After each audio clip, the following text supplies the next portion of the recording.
अध्यात्म विज्ञान कोई धर्म या संप्रदाय नहीं है, ये स्पिरिचुअल साइंस है जो कुदरत के कानून पर आधारित है।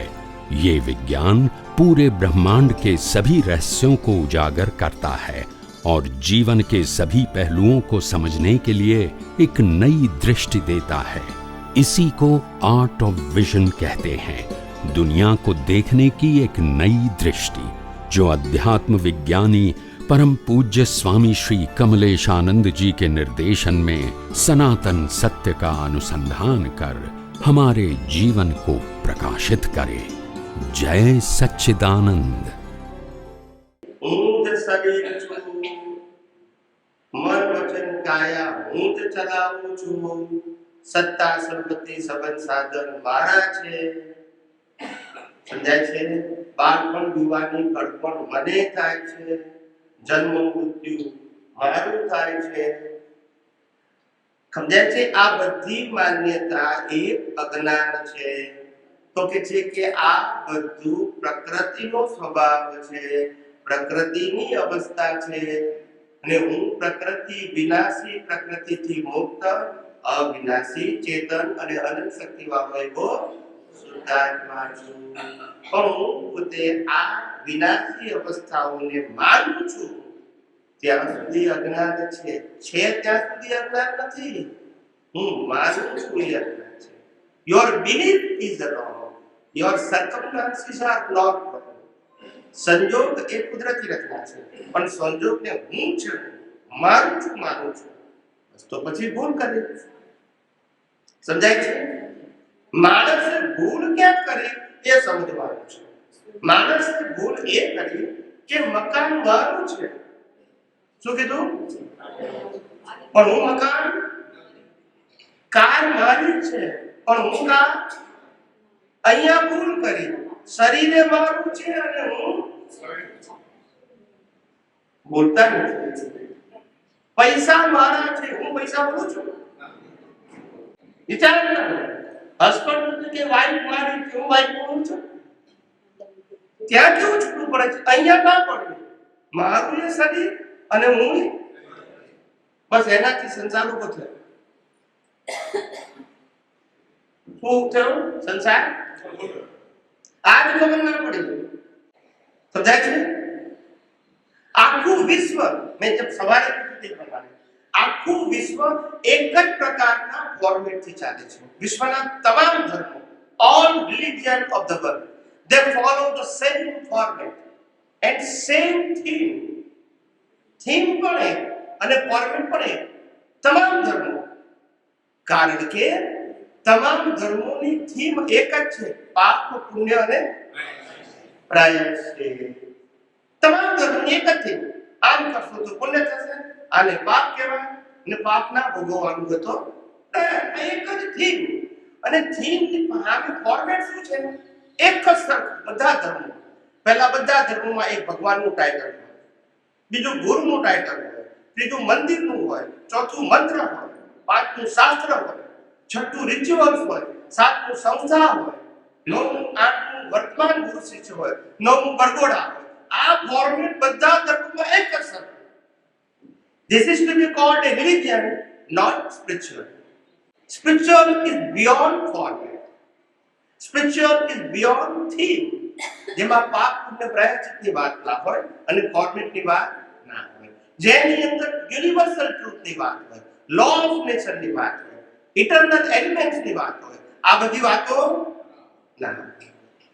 આ જેને સમજા એનું કામ થઈ જાય, ને તે માયાની જાળમાં ફર્યા કરવું। જેમ સ્કૂલો બદલે, કોલેજો બદલે, એમ ધર્મો બદલવાના બદલતા નથી, પણ ફોર્મેટ ને થીમ તો એનું સમજી ગયા? તો બીજું શું કે એ જ આવે, એ માને કે ના માને તો એ જ હોય, એમાં માનવાનું ના હોય, એ જ હોય। I am talking about the all religion of the world. શું કીધું? એક ધર્મની વાત, બધા ધર્મોમાં એક જ ફોર્મેટ, એક જ થીમ। સમજાય છે? અને સ્પિરિચ્યુઅલ એ રિલિજિયસ થી શું છે? બિયોન્ડ। સ્પિરિચ્યુઅલ એ યુનિવર્સલ ટ્રુથ લો ઉપર છે, ઇટરનલ એલિમેન્ટ્સ ઉપર આધારિત છે. એ વ્યૂ પોઈન્ટ ઉપર આધારિત કે ફોર્મેટ ઉપર આધારિત કે પાપ પુણ્યના થીમ ઉપર આધારિત નથી. ખ્યાલ આવ્યો? મહાપુરુષોએ પોતાના જીવનમાં સાબિત કર્યું કે હજારો ને લાખો લોકોને યુદ્ધમાં મારવા છતાં મોક્ષે કેમ ગયા? કારણ કે સ્પિરિચ્યુઅલ હતા. આપણે ધાર્મિક છીએ એટલે પાપ પુણ્યમાંથી આગળ જ ના ગયા. ના મળે આધ્યાત્મ થાય પછી ખબર પડે કે મન વચન કાયા તેની અવસ્થા માત્ર કુદરતી રચના છે. એ મારો વિષય જ નથી. હું કેવળ મન વચન કાયાથી મુક્ત એવો ચેતન અવિનાશી અનંત શક્તિ વાળો એવો શુદ્ધ આત્મા છું. માટે મારો વિષય જ નથી. શું તો રિલેટિવમાં ક્યાં સમ્યક જ્ઞાન અને સમ્યક દર્શન કહું. સમ્યકનો પહેલા અર્થ છે. સમ્યક એટલે સવળું, મિથ્યા એટલે અવળું. અવળુંથી સંસાર ચાલે, સવળાથી સંસાર સમાપ્ત થાય. સિમ્પલ કોન્સેપ્ટ સમજી ગયા? અવળાથી સંસાર ચાલે, ચારે ગતિમાં ફરવાનું. સવળાથી ચારે ગતિથી મુક્તિ એનું નામ સમ્યક. મિથ્યા એટલે ચારે ગતિમાં ફરવું એનું નામ મિથ્યા. હવે સમ્યક જ્ઞાન અને સમ્યક દર્શન. તો કે મિથ્યા જ્ઞાન અને મિથ્યા દર્શન એટલે શું?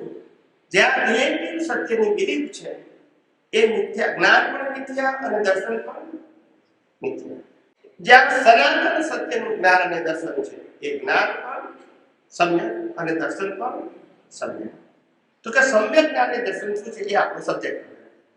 સમ્યક જ્ઞાન એટલે હું શુદ્ધાત્મા છું, ચેતન છું, અવિનાશી સમ્યક જ્ઞાન. એ શાશ્વત છે, ક્યારે બદલાવાનું. અને સમ્યક દર્શન એટલે કે મન વચન કાયા તેની અવસ્થા ને પાંચ જ્ઞાનેન્દ્રિયોથી અનુભવાતી સમગ્ર સૃષ્ટિ એ કુદરતી ઘટના છે. એ પણ સમ્યક દર્શન, કારણ કે એ પણ બદલાવાનું. Yes no. જે જ્ઞાન દર્શન સનાતન છે એ સમ્યક, જે જ્ઞાન દર્શન ટેમ્પરરી છે એ મિથ્યા. મિથ્યાથી સંસાર ચાલે, જન્મ મરણ ચાલે, રાગ દ્વેષ થાય, કર્મ બંધાય. સમજાય છે ને? સમ્યકથી કર્મ ના બંધાય, જન્મ મરણ ના થાય અને અંતે મુક્તિ. વાત સમજાય કે નહીં? હું વિજ્ઞાન સ્વરૂપ છે એટલે કેવું સ્વરૂપ? હા, હમણાં જ મેં વાત કરી હતી સત્સંગમાં. હું વિજ્ઞાન સ્વરૂપ છું અને હું વિજ્ઞાન ઘન સ્વરૂપ છું. આનું પૂર્ણ વિગતવાર પાડ્યું. આત્માને વિજ્ઞાન ઘન સ્વરૂપ કહેવાય. શું કહેવાય? ઘન સ્વરૂપ. અને કુદરતને પ્રતિષ્ઠિત આત્મા અને પ્રકૃતિનો વિજ્ઞાન સ્વરૂપ કહેવાય. સાયન્ટિફિક સર્કમસ્ટાન્શિયલ એને વિજ્ઞાન સ્વરૂપ કહેવાય. પ્રતિષ્ઠિત આત્માને વિજ્ઞાન સ્વરૂપ કહેવાય, પ્રકૃતિને વિજ્ઞાન સ્વરૂપ કહેવાય. અને આ કુદરતી કાનૂન અને કુદરતી રચનાને પણ વિજ્ઞાન સ્વરૂપ કહેવાય. ને આત્માને વિજ્ઞાન ઘન કહેવાય. આત્મા એ પ્રોસેસ નથી. સાયન્સ શબ્દ પ્રોસેસને લાગુ પડે. શેને લાગુ પડે? પ્રોસેસ. આત્મા પ્રોસેસ નથી, આત્મા સ્ટેબલ છે. એનું જ્ઞાન દર્શન સ્થિર છે. સમજાય છે? જ્યારે પ્રતિષ્ઠિત આત્મામાં પ્રોસેસ છે, પ્રકૃતિમાં પ્રોસેસ છે અને કુદરતી કાનૂન અને કુદરતી રચનામાં પણ પ્રોસેસ છે. એ પ્રોસેસને વિજ્ઞાન સ્વરૂપ એટલા માટે કીધું કારણ કે સાયન્ટિફિક પ્રોસેસ છે. ઇટ્સ ડિપેન્ડ ઓન લો. કોઈની મરજી પ્રમાણે હેના? એટલે એને વિજ્ઞાન સ્વરૂપ કહેવાય અને આત્માને વિજ્ઞાન ઘન કહેવાય. પ્રકૃતિ બધું પ્રકૃતિ, કુદરત, અંતસ્કરણ જેનાથી આપણે પુરુષાર્થ કરીએ છીએ એ બધું વિજ્ઞાન. કારણ કે સાયન્ટિફિક પ્રોસેસથી કર્મ બંધાય ને પ્રોસેસથી કુદરત આપણને કર્મનું ફળ આપે છે. માટે એને વિજ્ઞાન સ્વરૂપ કહેવાય ને આત્માને વિજ્ઞાન ઘન કહેવાય. જેની હાજરીમાં આ કર્મ બંધાય છે અને કર્મ ભોગવે છે અને કુદરત કામ કરે છે. એ આખી પ્રોસેસને વિજ્ઞાન સ્વરૂપ કહેવાય અને આત્માને વિજ્ઞાન ઘન કહેવાય. શું કહેવાય? હું વિજ્ઞાન સ્વરૂપ છું એ પ્રતિષ્ઠિત આત્માને લાગુ પડે, આત્માને લાગુ ના પડે. હું વિજ્ઞાન સ્વરૂપ છું એ પ્રકૃતિને લાગુ પડે, આત્માને લાગુ ના પડે. હું વિજ્ઞાન સ્વરૂપ છું એ કુદરતને લાગુ પડે, આત્માને લાગુ. આ આખું પેકેજ કુદરત, પ્રકૃતિ, અવસ્થા અને કર્મ બાંધનારું આ આખી પ્રોસેસ છે. પણ સાયન્ટિફિક પ્રોસેસ હોવાથી એને વિજ્ઞાન સ્વરૂપ કહેવાય. પ્રોસેસ કેવી છે? સાયન્ટિફિક. અને આત્માને વિજ્ઞાન ઘન કહેવાય જેની હાજરીમાં આ પ્રોસેસ ચાલ્યા કરે છે. આપનો સ્વામીજી એકવાર એક કસે મારે વાંચવામાં આવ્યું કે આ ગતિ સ્થાયક, સ્થિતિ સ્થાયક, કાળ અને સ્પેસ છે એ બધા આત્માના પાવરથી કામ કરે છે. આત્માના પાવર વગર એ કામ નહીં કરે. તો આમાં જરા સમજાવો. તમારી કાં તો સાંભળવામાં કે સમજવામાં આત્માના પાવરથી આત્માની હાજરીથી કામ કરે છે. આત્માનો પાવર નહીં. હા, કર્મ બાંધતી વખતે આત્માનો પાવર ખાલી ચાર્જ કરવા માટે. કેવા કર્મ બાંધવા એ આત્માનો વિષય. પણ કર્મ તમે જે ભાવ કર્યા એ ભાવને રૂપકમાં લાવવા માટે એને ચાર્જ કરવું. શું કરવું પડે? તો પછી કુદરત એને શું કરે? ડિસ્ચાર્જ. સમજાય છે? જેમ આ મોબાઈલ છે અને મોબાઈલની અંદર બેટરી છે, કરે પણ એ ત્યારે કામ કરે ચાર્જ કરો તો, ના કરો તો ના કામ કરે. પણ સ્વામીજી એ જે કર્મ પર મૂકવા માટે એટલે કર્મ જ્યારે બધા એના ઇફેક્ટ આપવા માટે ત્યારે આ બધા ગતિશાસ્ત્ર સ્થિતિશાસ્ત્ર કુદરત કામ કરે એમાં પાવર તો આપવાનો. એટલે એના પ્રભાવથી કામ કરે. પાવર આત્માનો નહીં. મેં તમને ફેરથી કહું છું કે ભાવ પ્રતિષ્ઠિત આત્માના છે અને પ્રતિષ્ઠિત આત્માના ભાવથી કર્મ બાંધવાની પ્રક્રિયા છે. એ કર્મ જે બંધાય એ કર્મને ચાર્જ કરવું, જેના આધારે કુદરત ડિસ્ચાર્જ કરશે. એ ચાર્જનો પાવર, કોમન પાવર એ આત્માનો છે, પર્ટિક્યુલર પાવર એ પ્રતિષ્ઠિત આત્માનો છે. સમજી ગયા? હાજરી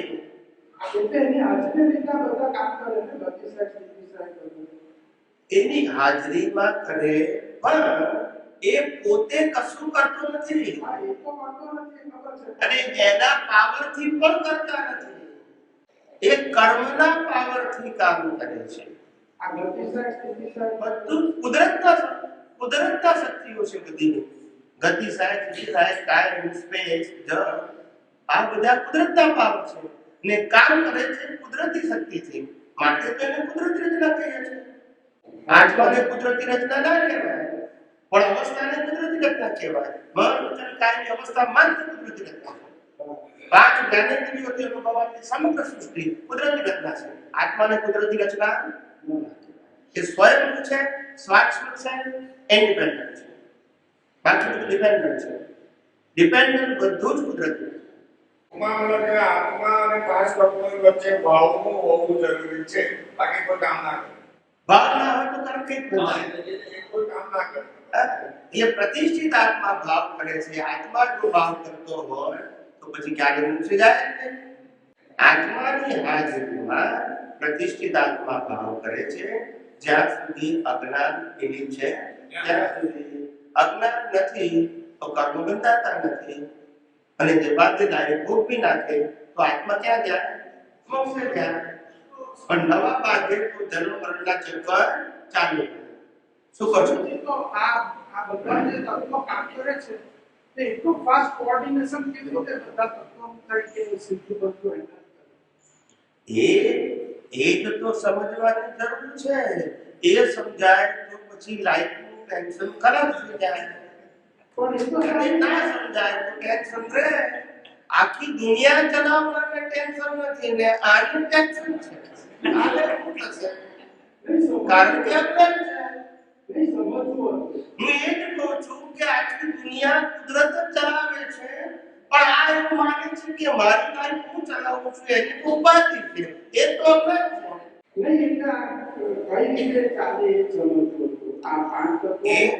આપણે કુદરતી કાનૂન કુદરતી રચનામાં ના સમજાવ્યું? ગઈકાલે સમજાવ્યું, આજે સમજાવ્યું.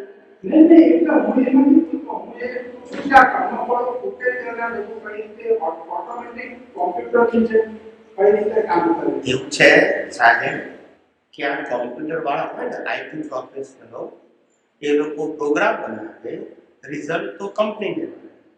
એ રિઝલ્ટ સાથે પ્રોગ્રામરને કોઈ લેવા નથી. આઈટી પ્રોફેશનલ જે પ્રોગ્રામ બનાવે ને એ દુનિયાની બધી કંપનીઓને કામ લાગે, પણ પ્રોગ્રામનો ડેટા અને રિઝલ્ટ એ ઇન્ડિવિડ્યુઅલ સમજાવે. એમ કુદરતનું કાનૂન એ કોમન છે, પણ તમારા કોઝ ઇફેક્ટ અલગ અલગ છે. પ્રોગ્રામ એક જ છે કે આ કોઝની આ ઇફેક્ટ આપી, આ કોઝની આ ઇફેક્ટ આપી, બસ. હવે તમે જે ડેટા નાખો છો એનું ફળ આપીશું. પણ મેઇન પ્રોગ્રામ તો એ કુદરતનો કેવો છે? Law of nature, universal truth, જે બધાને લાગુ પડે. હવે જેવો ડેટા રાખે છે એવું રિઝલ્ટ આવે છે. પ્રોગ્રામ તો ફિક્સ જ છે. નહીં, એ બધું સમજાય છે. આજે જાણવાનું છે, તમે કઈ વધારે ડિટેલમાં સમજાવો તો એટલે ના, શું સમજાવું? સમજાવું તો શું? નહીં, એટલે આ કર્મ જે બન્યું આખું કર્મનું કોણ એક સેકન્ડે પૂરતા કરતા તો આ ગતિશીલ સ્થિતિશાળી કાચ કોઈ બધા રીતે કઈ રીતે કોઓર્ડિનેશનમાં કામ કરે? એ એને તો કુદરતનો કાનૂન કહે છે. અચ્છા, એને શું કાનૂન એટલે કાનૂન પ્રમાણે બધા કરે. કામ કરે છે, મિકેનિકલ કરે છે. બરાબર. કોઈ પાસે જ્ઞાન નથી. બરાબર. શું નથી? જ્ઞાન નથી. હા, કોઈની પાસે જ્ઞાન નથી, મિકેનિકલ કામ કરે છે બધા. સારો ઉભળ આ ટીવી છે ને, ટીવી, એ ટીવીમાં 800 ચેનલ આવે, પણ 800 મિકેનિકલ, જે જોવી એ જોવે, આપની મરજી. હોતા જ નથી. એની પાસે જ્ઞાન નથી. પ્રોગ્રામ ભલે પેલા લોકો બનાવે, રિલે ભલે એ લોકો કરે, આપની મરજી હોય ત્યારે જોઈએ. ના જોવો તો બંધ કરી દઈએ, ભલે પેલો 800 રિલે કરે. કારણ કે રિલે કરનારો તો બધા કોમન છે. ટીવી બનાવનારો ટીવી બનાવે અને રિલે કરનારો રિલે કરે. આપણે જ્યારે જે જોવું હોય તે જોઈએ, પણ પ્રોગ્રામ તો કોમન છે. ના સમજાય? સમજાવે. જે ટીવી થી હું ઇન્ડિયામાં ચેનલ જોઉં, એ ટીવી થી હું અમેરિકામાં જોઉં, કારણ કે પ્રોગ્રામ તો એક જ છે. હવે સિલેક્શન જુદું જોઈએ. કોઈને 1 નંબરની ચેનલ જોઈએ, કોઈને 500 જોઈએ, કોઈ 900 જોઈએ, શું કરે? પણ પ્રોગ્રામ તો એટલે કુદરતનો કામ હોય ને બધો સરખો છે. અને આપણો ઇનપુટ ડાટા કર્મનો બધાનો કેવો છે, તો રિઝલ્ટ પણ કેવો આવે. આ બધું બહુ સમજવાનું છે. આજે આઈટી પ્રોફેસરને આ સાયન્સ જલ્દી સમજી જાય. હું નથી તોય મને સમજાય. એ બધા બિયોન્ડ છો. કેનેડામાં છે. અને એ ભાઈ એ આર્ટિફિશિયલ ઇન્ટેલિજન્સમાં એમનું પીએચડી કર્યું છે. એમને મારી સાથે પહેલી વખત ફોન ઉપર મુલાકાત થઈ, હજુ પ્રત્યક્ષ મુલાકાત થઈ નથી. તે ભાઈએ આર્ટિફિશિયલ ઇન્ટેલિજન્સમાં પીએચડી શબ્દ બોલ્યા એટલે મેં કીધું કે લાવો એનું આર્ટિફિશિયલ ઇન્ટેલિજન્સ શું જ્ઞાન છે, થીમ શું છે, એ મને સમજાવો. અને તમે સમજાવો કરો સાહેબ તેથી સારું, જે વસ્તુ નહીં સમજાય એ ખાલી પૂછીશ. એટલે એમને બધું કીધું કે આર્ટિફિશિયલ એટલે શું કે નથી એનો ઊભો કરવો. ના, આખું વ્યૂ એવો ઊભો કરો કે નથી છતાં છે લાગે. બોલતા નથી છતાં શું લાગે છે લાગે. હા, તો એને આર્ટિફિશિયલ કહેવાય. હકીકતમાં નથી. આપણે રોબોટ બનાવે તો બોલે, હકીકતમાં નથી. એ કે માણસ નથી, એની ભાષા જ નથી, ખાલી પ્રોગ્રામ જ છે. પણ તમને માણસ જેવું લાગે ના સમજાય. આર્ટિફિશિયલ હવે તો ઘણા બધા ફિલ્ડમાં કામ કરે છે આર્ટિફિશિયલ. તે એને લગભગ કલાક સવા કલાક ડિસ્ક્રિપ્શન કર્યું એના ફિલ્ડનું ડિટેલમાં. એટલે પછી મને કીધું પૂછ્યું કે સ્વામીજી તમને આર્ટિફિશિયલ ઇન્ટેલિજન્સ એટલે તમને શું લાગે છે? મેં કીધું આ આપની લાઈફ જ આર્ટિફિશિયલ ઇન્ટેલિજન્સ છે. કશું કરતા નથી છતાં લાગે હું કરું, હું વિચારું, હું જશું, હું જીવું, એ તો આર્ટિફિશિયલ. કોઈ કંટ્રોલ નથી છતાં કે હું કરું છું, હું બોલું છું, હું ભોગવું છું, હું જીવું છું. આ બધું આર્ટિફિશિયલ છે ને. પ્રોગ્રામ ગયા હતા ના આવતા પ્લે થાય છે, માને હું કરું છું એ તો આર્ટિફિશિયલ. પ્રોગ્રામ પહેલા ના હોય એને પ્લે થાય એ આર્ટિફિશિયલ. ત્યારે આર્ટિફિશિયલ પેલા પ્રોગ્રામ બનાવવા અને પછી એને પ્લે કરવામાં પ્લે એ નવા આર્ટિફિશિયલ. તે લુક લાઈક હોય નહીં, દેખાય, ઇલ્યુઝન. શું કીધું? તે ગવર્નમેન્ટ હવે એ તરફ જ જઈ રહી છે. નોટ જોવાની નહીં, ડિજિટલ આંકડા જોવાના ચાલે. લીધા ને આપ્યા સ્ટોક માર્કેટ છે. ફિઝિકલ કશું નહીં. સમજાય છે? ડિજિટલ કરન્સી, નો ફિઝિકલ કરન્સી.